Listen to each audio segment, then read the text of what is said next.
بسم اللہ الرحمن الرحیم۔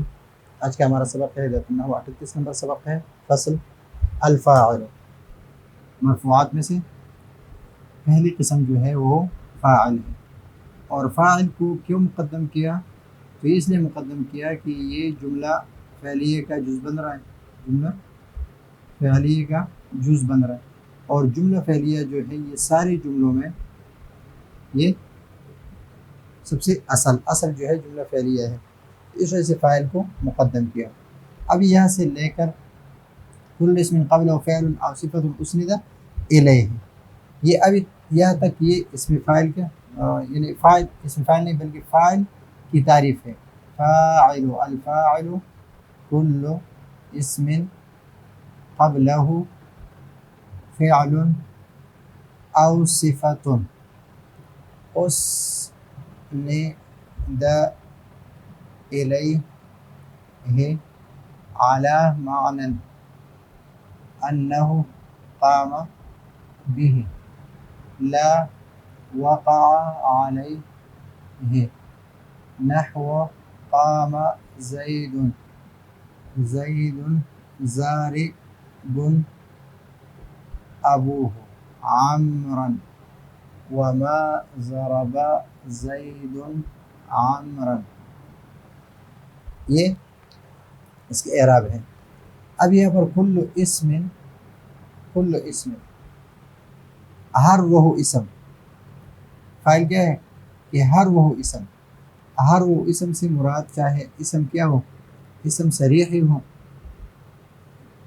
یا مؤول ہو۔ صریح سے مراد یہ ہے کہ مثلا ضرب زید، اور مؤول سے مراد یہ ہے کہ مثلا اعجبنی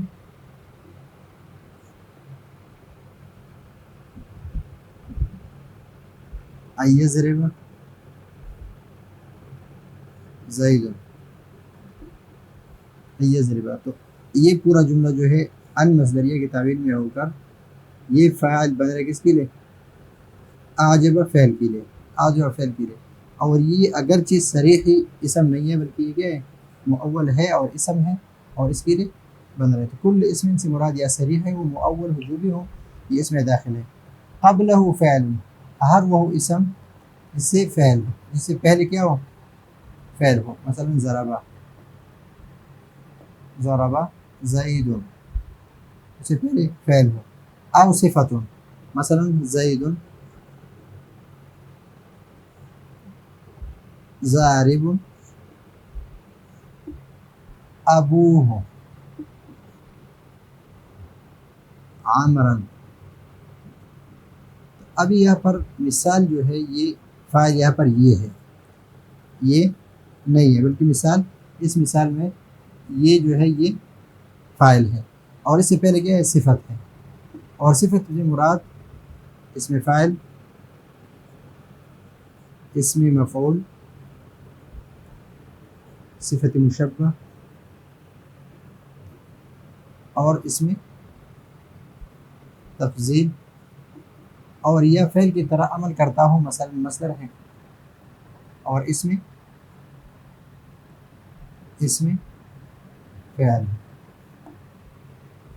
یہ کس سے آگے ہوں، یہ وہ اسم جس سے پہلے فعل ہو یا اس سے پہلے صفت ہو، اور اسند الیہ، اور یہ صفت اور یہ فعل یہ اس کے ساتھ اس کی طرف مسند ہو رہا ہو، یا مسند ہو، یا اس کی طرف اسناد ہو، اس کی طرف کیا ہو، اسناد ہو، یعنی یہ مسند بن رہا ہو اس کے لیے، اور یہ مسند الیہ ہو، اور یہ اس کے لیے کیا ہو، مسند ہو، یعنی اس کی اسناد اس اسم کی الیہ الی ذالک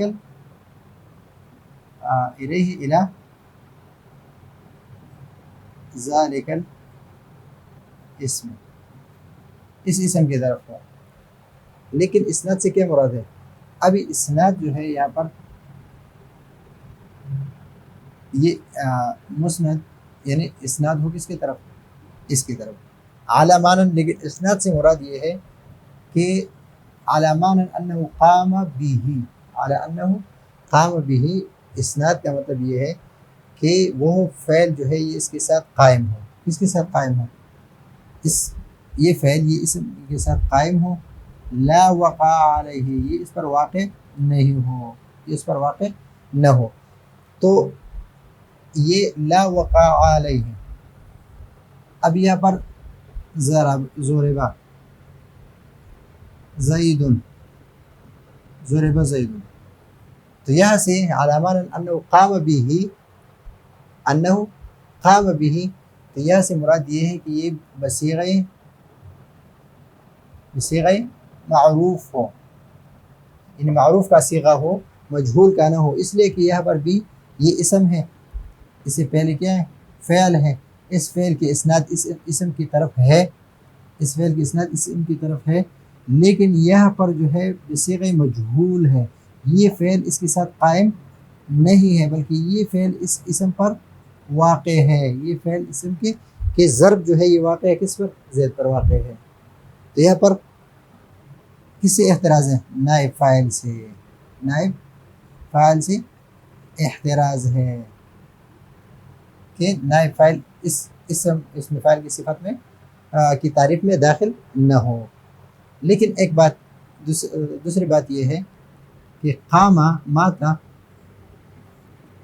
اور طالع، طویل ہونا اور مرنا، یہ دونوں کیا ہیں؟ یہ دونوں اعراض ہیں، تو یہاں پر یہ نہیں کہا کہ اسند الیہ علامہ انہ صدر عنہ، صدر عنہ نہیں کہا، کہ بعض جگہ پر تعریف یہ کرتے ہیں کہ فاعل اسی کو کہتے ہیں جس سے فعل صادر ہو، جس سے فعل صادر ہو، تو یہاں پر یہ تعریف ہم اس لیے نہیں کرتے، یہاں پر موت کا آنا یا لمبا ہونا، یہ جو ہے یہ آدمی سے فاعل، اس کے لیے جو فاعل ہے مات زید، یہ موت جو ہے صادر زید سے صادر نہیں ہے، بلکہ یہ زید کے ساتھ قائم ہے، قائم بزید، موت جو ہے قائم بزید ہے، یہ زید سے صادر بھی نہیں ہے اور زید پر واقع بھی نہیں ہے، تو یہاں پر یہ افعال جو ہے یہ کس میں داخل ہو گئے؟ اس میں فاعل، یعنی فاعل کی تعریف میں یہ مات اور طالع یہ داخل ہو گئے۔ اب یہاں پر نحو قام زید، قام زید یہ پہلی مثال ہے کہ یہ اسم ہے، اسم ہے، قبلہ فعل، اس سے پہلے کیا ہے؟ فعل ہے، اسند الیہ، اور یہ فعل، اس فعل کی اسناد کس کی طرف ہے؟ اس زید کی طرف ہے، علی معنی، یعنی انہ قام بھی، یہ صیغہ معروف ہے، صیغہ کیا ہے؟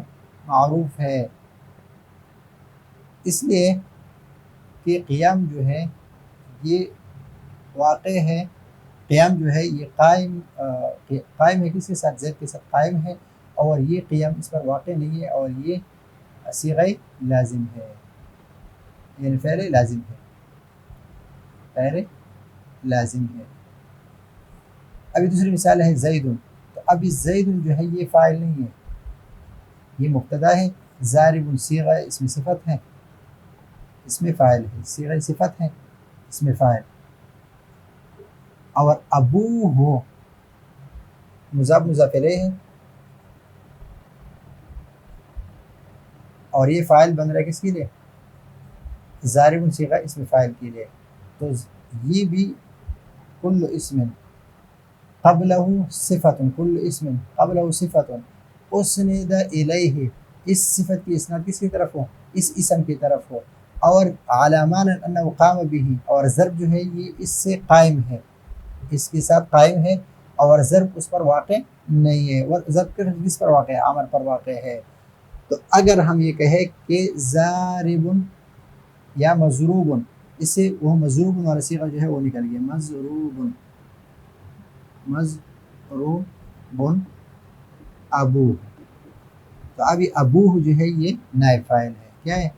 نائب فاعل ہے، مضروب کی صیغہ اس مفعول کے لیے، اس میں مفعول کے لیے، تو یہ صیغہ اس پر وقع علیہ، یہ اس سے نکل گیا کہ یہ اس کے ساتھ قائم ہو، اور یہ اس کے ساتھ قائم نہیں بلکہ یہ اس پر واقع ہے۔